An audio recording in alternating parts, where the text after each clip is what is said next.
Awal mula pengungkapan atau mengetahui kasus ini seperti apa, Bang? Baik, pertama memang berawal dari laporan masyarakat di tanggal 13 itu bahwasannya ada masyarakat yang menemukan mobil Fuso dalam keadaan terbakar. Kemudian dilaporkanlah ke kepala desa, kemudian dari kepala desa melapor kepada jajaran Polsek Tanjung Batu. Kemudian dari Polsek turun ke lapangan untuk melakukan olah TKP. Ternyata pada saat dilakukan olah TKP ditemukanlah mayat atau jenazah di dalam kendaraan Fuso yang terbakar tersebut dalam keadaan sudah terbakar 100% untuk kondisi jenazah tersebut.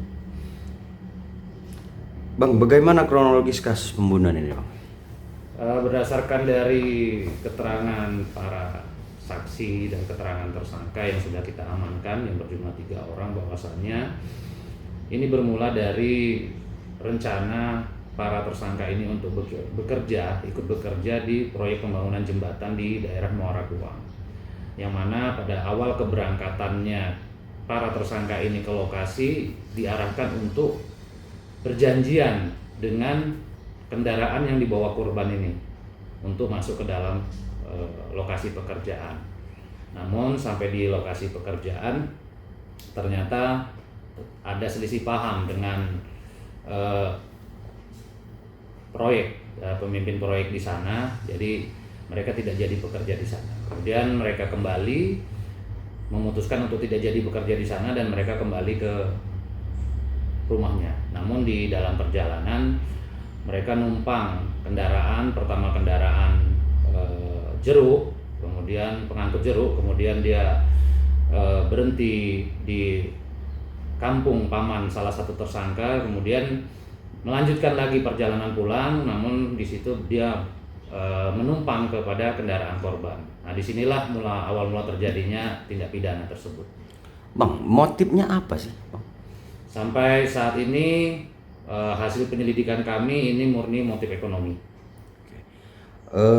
Bang, hubungan antara korban dengan para pelaku ini seperti apa, Bang? Untuk korban dan pelaku ini sebelumnya memang tidak ada saling kenal, namun ini mereka dipertemukan karena memang sebatas ada kesamaan tujuan keberangkatan, yaitu di lokasi proyek pembangunan jembatan di Muara Kuang, sehingga salah satu pimpinan proyek di sana mengarahkan tersangka untuk numpang mobil korban pada saat akan berangkat menuju ke lokasi proyek. Bang, tadi motifnya ekonomi. Rencananya mau dijual kah, pencurian kah, atau seperti apa? Berdasarkan keterangan para tersangka yang sudah dikantongi oleh para penyidik, bahwasanya memang rencananya pada saat kemarin itu, pada saat mereka kalau sudah berhasil menguasai mobil tersebut, mereka akan membawanya ke Lampung untuk dijual. Oke, Bang, mungkin terakhir himbauan, Bang. Kepada seluruh masyarakat wilayah Ugan Ilir khususnya agar tetap waspada terkait masalah keamanan, karena memang saat ini banyak kejahatan-kejahatan itu terjadi karena memang adanya niat dan kesempatan. Oleh sebab itu diimbau kepada seluruh masyarakat agar selalu waspada. Bang, tadi mohon maaf ketinggalan, itu kan 4 pelaku, satu lagi masih DPO, itu mungkin pengejarannya, Bang? Untuk satu DPO yang belum tertangkap, kita akan maksimalkan untuk segera ditangkap. Kemarin juga sudah kita sebarkan foto dari tersangka tersebut. Ya, kami berharap seluruh masyarakat yang mengetahui atau pernah melihat keberadaan dari tersangka tersebut, tolong bisa informasikan kepada kami.